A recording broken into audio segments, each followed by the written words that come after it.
We've been looking at some really interesting research around what what humans do that AI can't do to help us feel more confident in our human selves. And there's this aspect around social imagination where people actually are able to imagine things together in a dialogue. And that can be online or it can be together in person.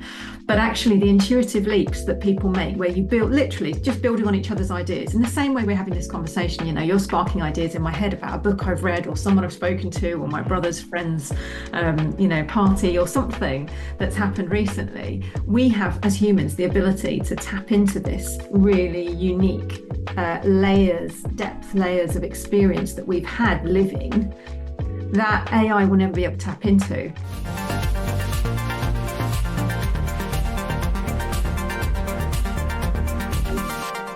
Hey Alex, welcome to the show. How are you?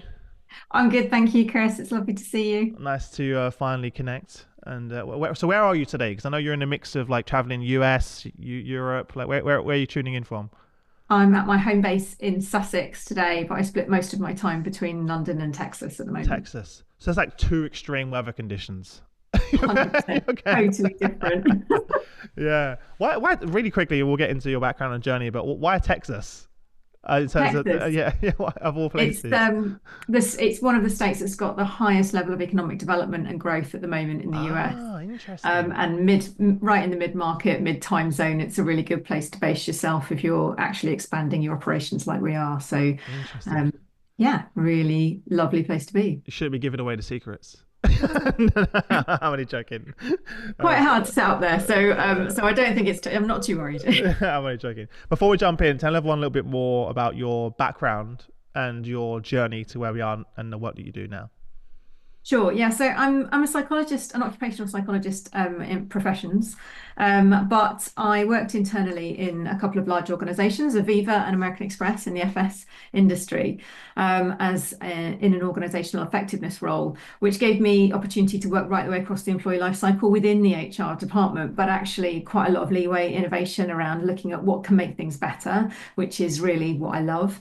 And then having had some kids, I decided to expand my reach more broadly, setting up my own business, Bailey and French. And that was 10 years ago. So we're in our 10th anniversary year now. We've expanded and grown organically from nothing, so built from scratch. We have 30 people in our team in the UK and then 130 psychologists delivering for us in all regions of the world. And we work right the way across all markets and all industries around humanising the world of work. So that vision is what really drives us and drives our purpose through all of our work and has done for many years around leadership, performance, induction, recruitment, all different aspects of the employee life cycle, Mhm. really just helping people be their best and their best as a species for the planet as well. So really extending what that means for us in Yeah. terms of the world of work. Love that. Well, firstly, congratulations. I know how hard it is to start from nothing. I started this in my bedroom 9 years ago and kind of slowly scaled from there. So congratulations to you and the team Thank you. I've on been that. watching your journey. I'm in admiration. So I'm really Yeah. pleased to be here. It's I think a lot of people, as you would probably experience, they like the idea of doing something like this, and then they realize how hard it is. So anyone who I meet that made it, even 5 years in, let alone 10, it speaks volumes to your resilience and your commitment and your drive and your purpose It does, and to that what you drives do. me for sure. I don't think I'd have got through what I have done without that purpose driving me all the way. It's that perseverance, just got to keep going. Yeah, and I can imagine like me, it's always interesting because there's always something new being thrown at HR leaders and the profession, right? Whether it's a pandemic, whether it's social injustice, whether it's DEI backlash right now, whether it's AI, which we can talk about. There's just like a constant evolution of challenges and what it means to be a HR leader in this day and age. So I'm assuming that's something that you and the team have also had to keep up to date and ahead of. Yeah, we have. And I've got to say we really love that because we're out there very much talking to our clients every day. We're hearing those trends and because our clients are across lots of different markets and industries, we can kind of feel a new topic or trend emerging as it starts to come out with new questions. People are asking us how to apply this, how to embed this into a new kind of area of the business. And so I feel like we're very good at then very quickly sharing that with other people and saying, who else is having this issue? Who else is talking about this topic?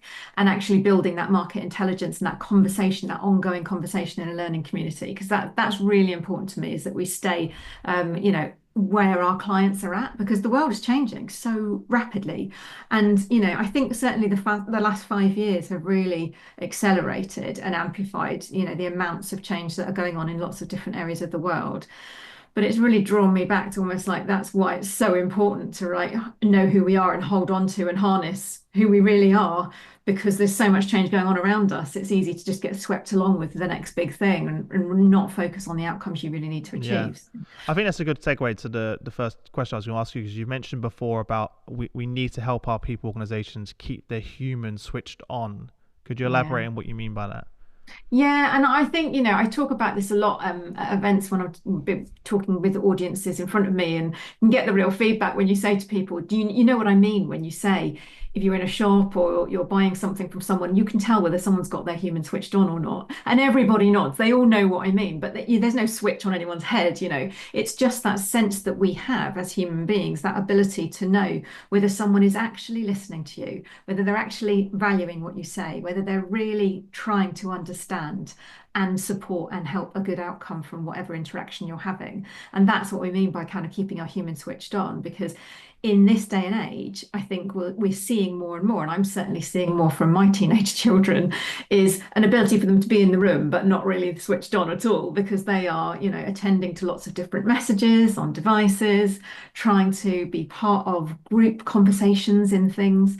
And we really need to understand what we're paying attention to, and also what we're being distracted by, and move that distraction away so that we can be our best human selves, because I think otherwise become a bit flimsy and a bit flaky across too many areas. Yeah.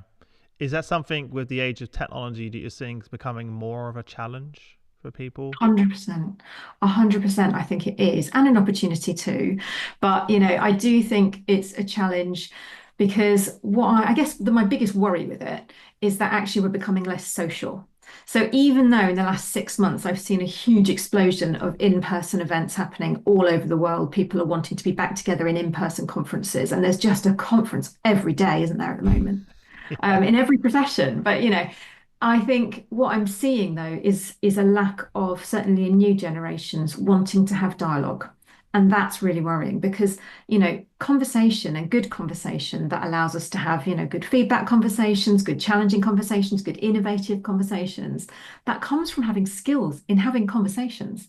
And so if we're not actually skilled at talking to people, because we're not doing it as much, and we think that texting is talking, and it's not using the same muscles in our brain, in the Mm-hmm. way we use our body, our non-verbal communication, we're actually, over time, we're steadily decreasing in our ability to use skills. And I think we all saw that a lot in the pandemic, when certain countries across the world had lockdowns and they weren't able to be in the presence of others to have conversations. So conversations happen differently, and we're communicating differently online. And actually, we lost a lot of those skills. And when we went back into an environment where we were present with people, I don't know if you found it, but certainly I did. And people were talking about how tired they were, because they were back in that in-present communication mode, which we'd actually relaxed out of Yeah. and stopped using all those skills. And they're really critical human skills. So Yeah. yeah, that's what worries me at the moment, is that that's kind of eroding with this new tech coming in to kind of replace aspects of our lives. Yeah. It's really interesting, right? Because with the evolution of technology and AI and analytics, etc., those power skills are becoming even more important, Yeah. because we can basically automate a lot of the work and tasks and admin that we did before to Mm. actually have more meaningful conversations.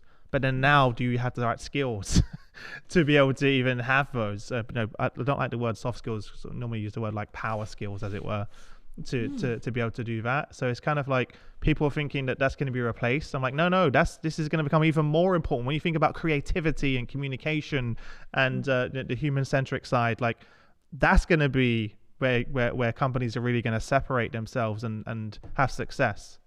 It is. And you look at where people are developing kind of digital skills taxonomies for the large swathes of their Hmm. organization.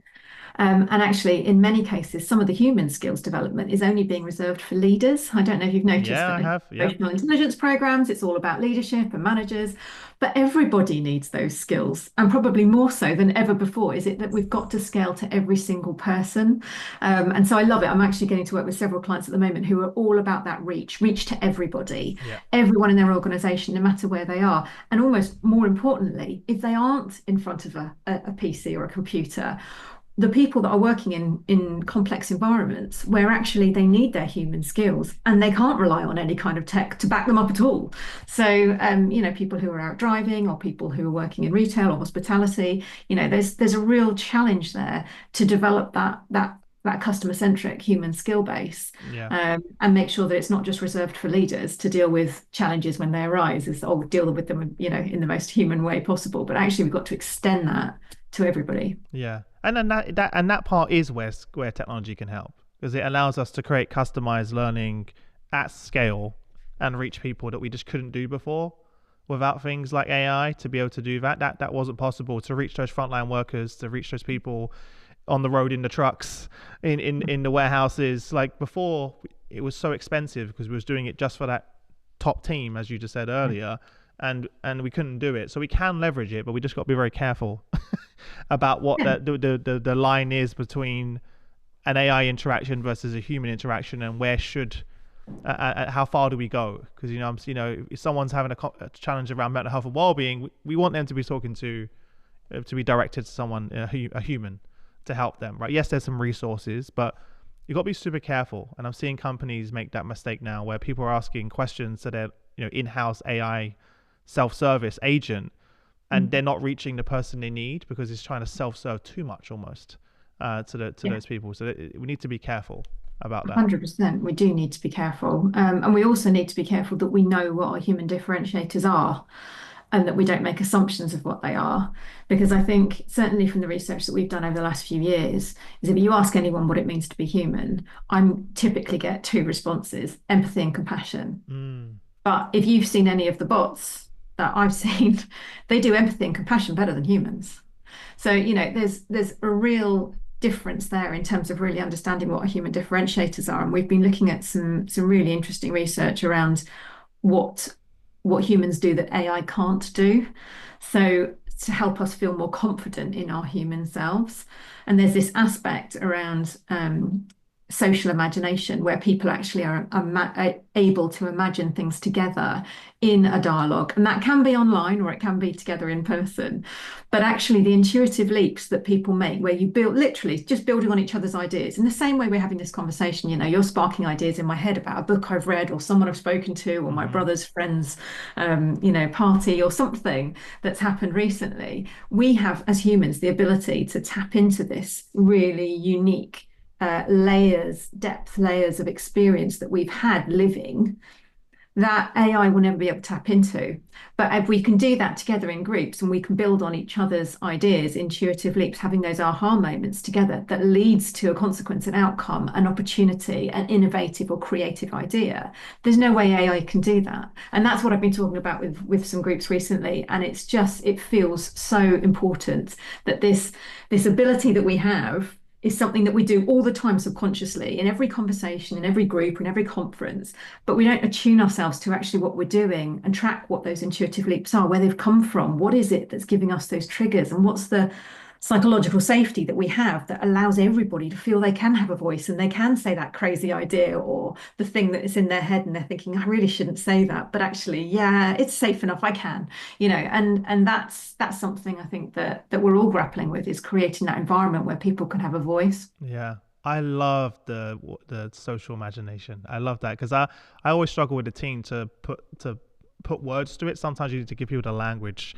to have a conversation. You just gave me that, and we every Monday we all come in person as a team, and it's more so a creative exercise to talk about content, ideas, challenges we're having, and to your point, we kind of bounce off each other and build on top of that. And we have done that before in Zoom, but it's just not the same. There's something about being together as a group and bouncing off each other, and it just sort of like it's so hard to describe. But and again, I love the fact that you're saying that's something that AI you can't really replace that with. And that's one of the reasons, even though we're building Atlas Copilot, our AI assistant for HR leaders, we're still not removing our face-to-face events. Hmm. So people are like, you've got this SaaS company, even in the SaaS platform, you can see our face-to-face CHRO roundtables. They're like, why have you got physical events throughout the whole of next year? I'm like, because we're not going to replace that part, because Yeah. that part is really important. And all of the CHROs that we just got back from Merck in New Jersey, we had 100 CHROs there for 2 days, and everyone walked away being like, having those aha moments. And you Yeah. have that because someone may say something, to your point, that sparks an idea, or you makes you reflect on something, and all of a sudden as a group you kind of co-create something. And uh it's because it comes from that fabric, that really rich fabric that you have as a human, that you can't replicate it because it's everything around us. It's our human experience of everything, mm, ideas, challenges, smells, plants. yeah. It's absolutely everything that makes up our human life. And so that can't be replicated.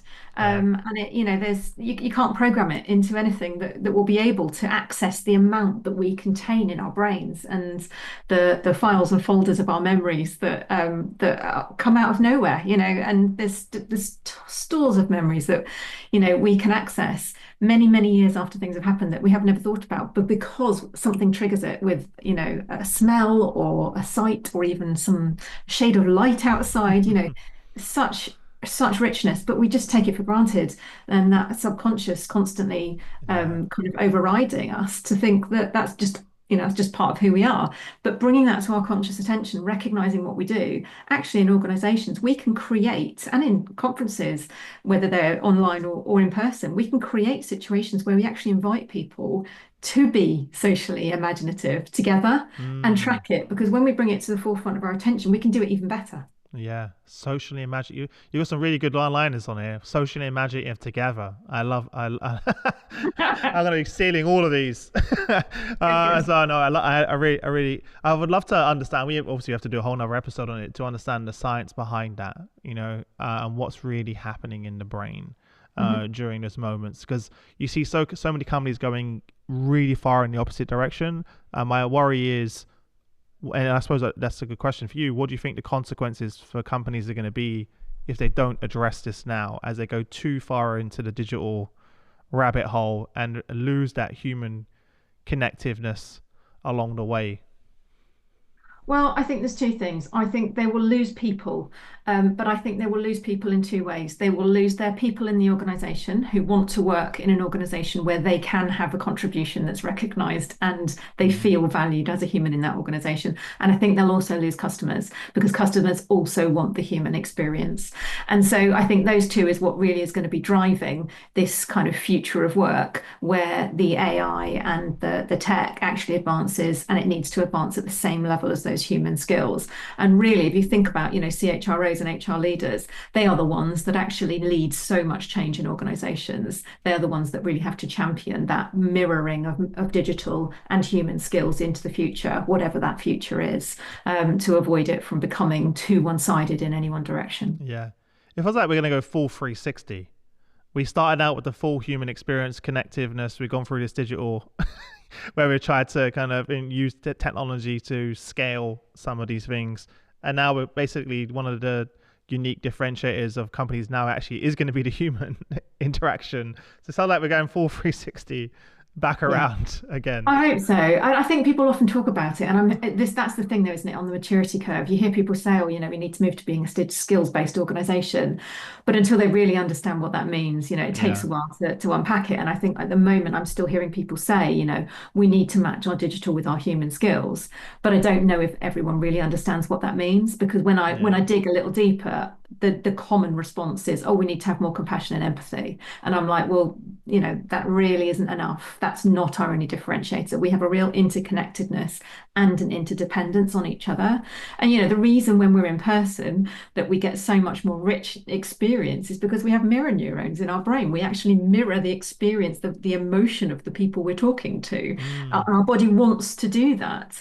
That's how we're built and structured and designed. So when we have that experience, experience, we get a real rush. We feel great when someone's feeling great. We want to feel great with them.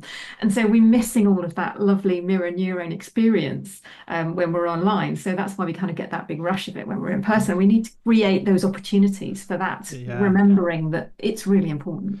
Well, it's so interesting you say it because Shane and I, we did like during the pandemic, we had these kind of CHRO online workshops where we'd have like 30 to 50 CHROs and we do like breakout rooms in Zoom and stuff like that. And we kept saying, Shane and I, people just aren't having the same type of conversations. They're not opening up. They're not being vulnerable. They're not challenging each other. It felt so transactional and we didn't understand why. We're like, well, there's no difference between the format, the people in the room. It's purely just the one's digital and one's physical. So to your point, that's super interesting that you just shared that because that I see it out face to face. People were really vulnerable. They challenge each other. They open up and they share things they probably didn't said they didn't intend when they went in the room to do so. They felt safe to do so, and they come out of it being like, oh wow, like that was a lot, but it was a moment for me to really be vulnerable, but also challenge and rethink And be things playful. and be playful. The one thing that's really missing is that kind of playfulness, the happy joy, the silliness that Yeah, actually we can be as humans. And that's really important too. And it almost feels like it's become a luxury, doesn't it? And when I talk to groups as well, they say, having time to imagine a new future, to do some visioning, to do some strategy work, it feels like such a luxury. Like time is so pressurized. And everyone has less and less and less and less time. But if everyone actually looked at the time they spent on their device, they'd realize they do actually have tons of time. you So do I have keep time. checking myself of like, if I've got no time, then how did I have that many hours on Instagram last week? Like, there's no way that I have not got time. I Yeah, can. It's about where I choose to focus my time and attention. And I think choice is going to become the number one thing that matters going forwards yeah. is where do I choose to spend my time? Where do I choose to focus my attention? Where do I choose to spend my money? Choice is going to become really central to our meaning and purpose Yeah. of how we want to live as humans, I think. I had to get a bit more serious about that last year because I felt feeling overwhelmed. I'm sure, like most people, where I just felt like I could never turn off because I got my WhatsApp messages, my Slack messages, my Monday.com notifications, my Zoom, my email, my phone, and I was just like never ending, just barrage of Mm. things. And I've got a 6-year-old daughter, and I to your point, I think you mentioned earlier in the conversation, I felt like even when I was in the room, I wasn't present with her. So I just started to just box things off, like these times, just block it out in my calendar, turn off my phone as soon as I get in the house. Just have to be like super intentional, otherwise you can sort of just drown You can. in everything. And I've just for me it led to anxiety, feeling really overwhelmed, burning out. And I was like, what's going on? Like, and I was just always on all the Yeah. time. So now I kind of sat down with my PA and was like, okay, and my co-founder Shane, and I was like, we need to figure out. I can't sustain this because I Yeah. literally I'm not working out. I'm eating unhealthy. My sleep's a mess, basically.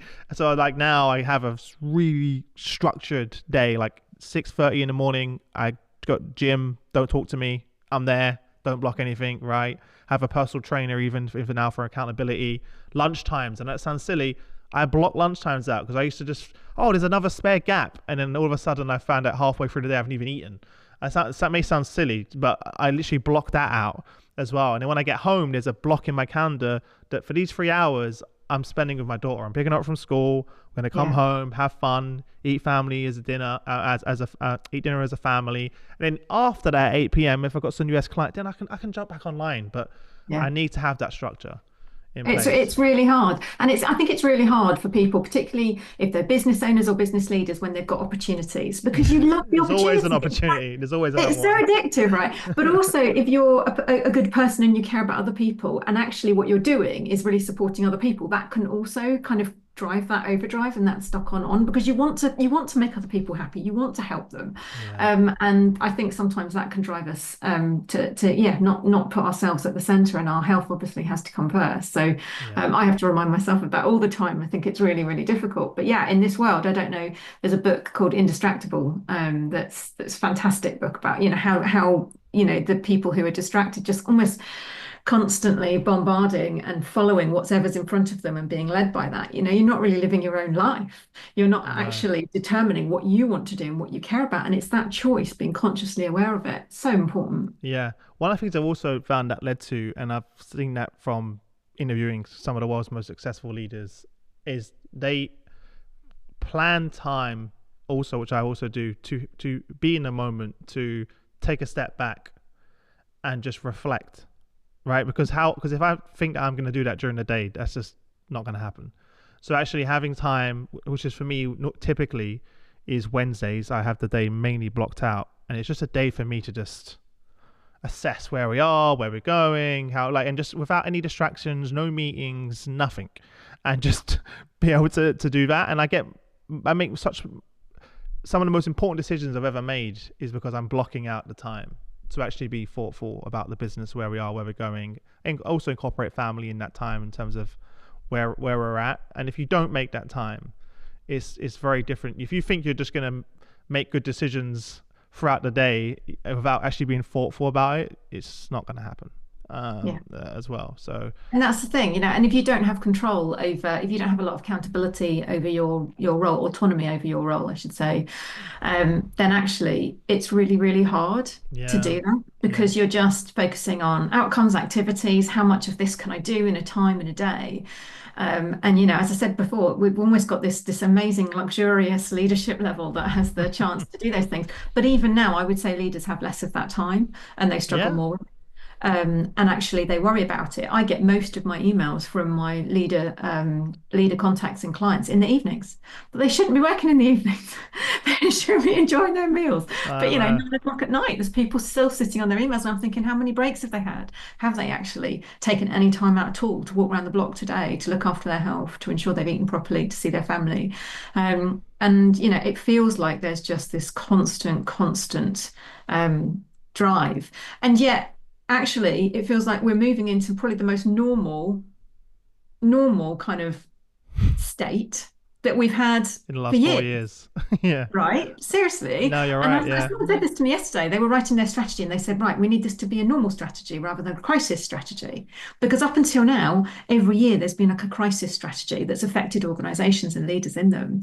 And this is the first time people are going, right, okay, what's our normal BAU strategy then? What's the one that's not a crisis, crazy, do everything with nothing strategy? yeah, Um, and that's really challenging for people to kind of go to that pace, isn't it? Do we have to slow down? Is it helpful? Do we need to slow down? yeah. That's really interesting, right? You have to almost design those strategies that are flexible, like, because you can't have the idea of having like a 5 year plan is almost insane. Yeah, Like in the environment that we're in, because you never right. know so you have to have a freedom within the framework. Have a strategy, of course, but then make sure it's flexible and it's agile. Not many people move into the agile principles for that. Otherwise, we're seeing what's happening in the US right now after the election. They're back into crisis mode. If you're in DEI right now, every day, Walmart just announced we're getting rid of our DEI strategy. Like Harley Davidson, like every day there's a new. So there's always going to be another crisis, but um, that's just kind of almost part and parcel of the role at this point as well. So you kind of have to be comfortable in the chaos. Yeah. Yeah, it's tough. Find that way through, being flexible, but also, having enough vision to engage your people that they want to be part of the future and what that future looks like. But exactly as you say, there's no point in spending too much time on detailing that future because it could change so much by the time you get there. Yeah, But I think, yeah, up until now, I've only seen 1 year strategies in organizations really detailed. But this is the first time I'm starting to hear people talk about 2, 3 year strategies. yeah. That's It's been a while. again, which is good, isn't it? No, it's a positive sign, of course. One of the things I want to talk about for wrap up is, and I really love this topic, is in terms of connecting human skills with our purpose Mm, and aligning that. And because I think that's becoming increasingly important. We've seen it, even people that I'm hiring into HR leaders, that's so mhm, important to them now. It wasn't mm. something when I started my job 20 years ago that I came into a business thinking about the planet, thinking about my purpose. Is this company's values aligned with my purpose? But now it's really important Yeah. to at all levels, but I just like especially the new generation coming into the workplace. It is. It is. And I think, meaning and purpose, I think, has become, it's not new now, but it's just becoming more and more important, exactly as you said. But I think tying that into something that's more of a global connector is something that I'm seeing as becoming really important. So the fact that there are communities that are connected right the way across the world that now through tech and through platforms where people can talk about things they care about means that they can more quickly see and feel the impact of change at a global level and want to be part of that and want to feel like they belong to something big and moving and just I just see these global megatrends that hit, and it's 24 hours, and they've reached millions and millions of people across the world in a way we never could do 10 years ago. Yeah. And being part of those communities and connections across the world to see and to feel means that we're making decisions based on our emotions very quickly because we are influenced by however many people think the same as us. Hmm. Um, and that is really driving this feeling around I want to be part of that. I want to have that purpose, that meaning. I want to feel connected. I want to feel belong to that purpose. And people are looking for connection in their beliefs with others more than they ever have been. And I think that's a really good thing. That's that interconnectedness, the interdependence that I was talking about that makes us uniquely human. We want to be part of something. We want to feel that we're together on things, that we don't want to be on our own. And loneliness causes so many different ill effects, we know. So that connection point is really critical. And what I love about meaning and purpose coming together now is that I feel like maybe 5 years ago, meaning and purpose in itself was important, but it didn't matter what that was. Yeah. Whereas now, I think meaning and purpose is so much more connected to the planet than ever it was, that I feel like people are starting to feel more tied into that bigger meaning and purpose that all organizations are looking at in Hmm. some shape or form. Some care about it or have higher priorities around the planet than others. But a lot of organizations are moving in that direction now, a lot of society, a lot of community. And it's not just up to politicians to change the world, right? It's actually our business leaders with however many billions of people in this world work, it's almost what 3.44 billion people on the planet out of 8 billion work, then we've got a real opportunity with people in workplaces and in large organizations to really shift the dial on what we're doing as a species for this planet. And actually, we have more power. Leaders in organizations have more power and influence over that than anyone else. Yeah. And the minute we realize that and kind of come together and collaborate together, I've got some clients that are, collaborating on sustainability and learning from each other in a way that is fascinating because they're collaborating with their competitors Yeah. on things they would never talk to their competitors about. But they're saying, hang on a second, how are you focusing on net zero? Because I want to learn from you. And what are you doing differently with diversifying your supply chain, for example? And how do we make sure that we're learning from each other in those opportunities? And that's where that global trends, the global community, the global conversation, like you're doing here, this global conversation, learning from others is just so important. It's nothing like reading a book. Those conversations sparking the ideas, the imagination. Yeah. That's our human uniqueness, and we've got to keep doing it. And we've got to do it more. Yeah. I think the pandemic was one of those moments where people sat at home, and many of my friends and family, even me personally, was like, do I really want to be doing this? Is this aligned with my purpose? Like you had like a moment to reflect. And many people, I saw hundreds of CHROs retire. I Yeah. saw many of them switch careers, and they were like, this is really, I'm using HR as an example, but this was everywhere across the world. Friends, family, go and pursue the passion that they'd always been thinking about but never actually did. As well, there was a lot of research that came around about that time. I think the Edelman Trust Barometer research, to your Mhm. point, said that people look to their company for that guidance more than their own governments. And I was like, whoa, what a responsibility Yeah. that we have as an organization, that our employees are looking to us for that guidance. I was like, whoa. when I read that, it kind of really took me back.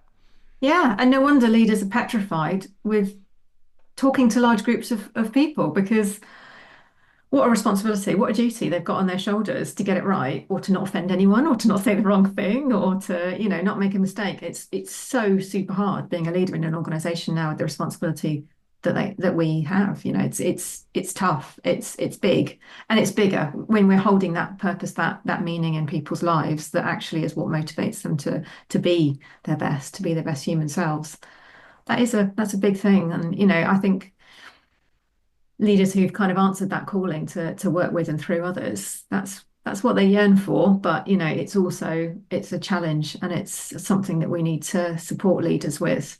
Yeah. Um, and I think, well, Meg Wheatley said it well. She said, create islands of sanity for our leaders, and I love Mm. that.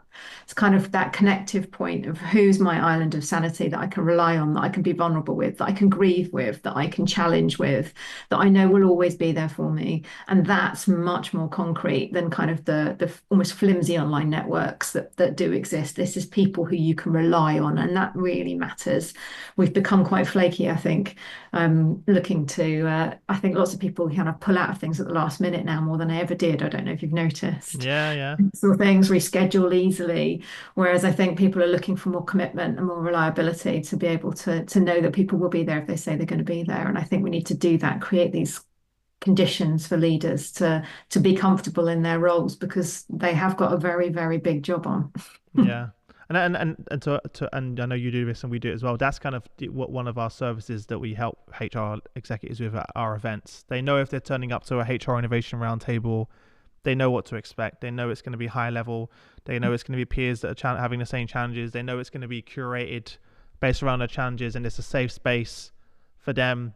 You know, because oftentimes in companies they can't have these conversations. Who does the CHRO go to when they have a challenge? or on the flip side, many of them aren't challenged in their own organization, whereas at our events they actually have another 60, 70 CHROs say, actually, I think maybe you're looking at this the wrong way, and they're like, whoa.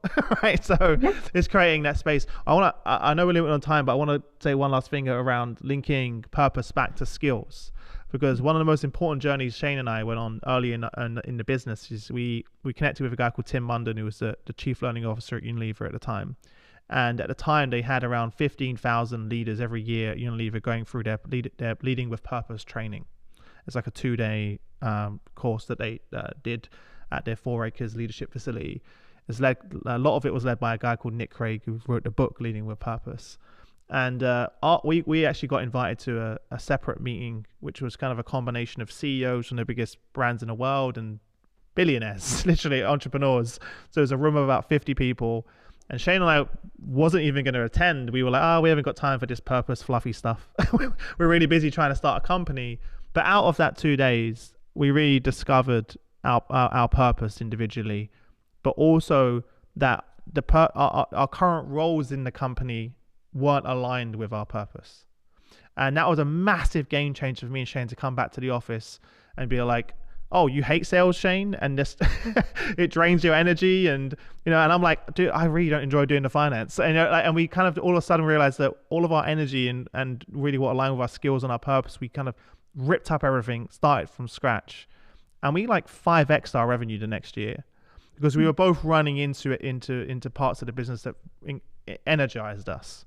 Right, Shane didn't really enjoy the recruitment side. I was like, I love recruiting, training, and developing talent. That aligns perfectly with my purpose. I was like, so that was one of the most important exercises we had ever been through. And people were literally at the end of 2 days, you kind of present your purpose statement to the group. And mine was to be the unbreakable artist that dances you to life. And there's a lot of things around that about the fact that I grew up in a very tough environment, and art was my escape from all the trauma. And I was a professional dancer, so Dances You to Life talks about the passion for developing talent.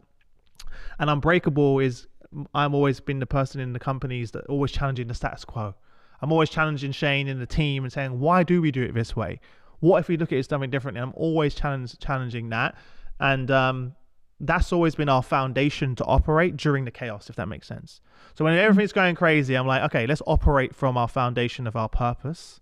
And we make decisions from here. We control the controllables, and we operate from there. So and that's linked, and we link that back with the team directly to the skills. So it's not fluffy whatsoever.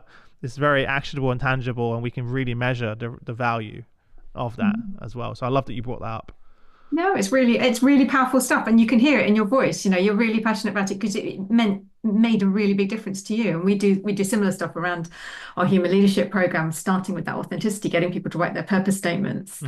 and also really challenging them to look at how that aligns to the organizational strategy. Because lots of C-suite leaders, I'll ask them what their purpose is, and they'll give me the organizational strategy back. And I'm like, no, that's the organization's vision. What's your That's what I purpose? did as well. Yeah. And It's it's exactly. really, really hard sometimes when you've grown in that organization and you've created that vision. You feel so attached to it that it becomes your identity. But it doesn't need to be. Your identity needs to be your own authentic identity. And what you're talking about there is just, exactly that. How your strengths really is those things that you do really well, that you really enjoy.